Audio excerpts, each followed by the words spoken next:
Donc nous allons passer une base de vernis d'un soin blanchissant. Ce sont des soins traitants qu'on se sert en guise de base, qui sont faits pour ça d'ailleurs. Alors tu peux en avoir pour des ongles dédoublés, tu peux en avoir pour des ongles jaunis, c'est cette base. Tu peux en avoir pour des ongles striés, ça veut dire que ce sont des bases qui vont unifier l'ongle, tu vois. Et tout ça va t'aider à passer le vernis ensuite. Ne jamais oublier la base, d'accord?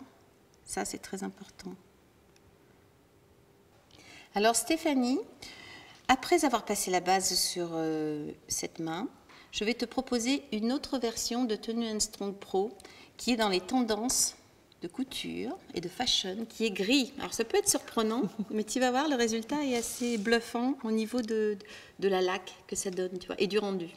Donc on y va. Première couche médiane au milieu de l'ongle, petit couloir, la première couche plus fine et la deuxième couche sera un peu plus épaisse. Et avec ce pinceau, c'est vrai que ça aide beaucoup à l'application. Elle suit très bien la forme de l'ongle. Alors c'est peut-être étonnant parce que quelquefois tu te dis un pinceau rond c'est moins facile qu'un pinceau plat et pas du tout.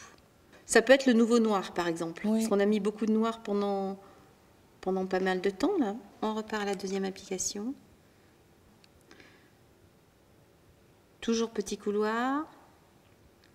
Hop.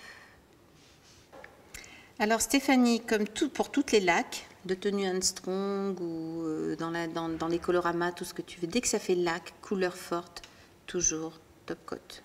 Ne jamais oublier protège vernis. Et en plus, tu vois, le gris, avec le protège vernis, ça va te donner encore plus de profondeur et plus de brillance.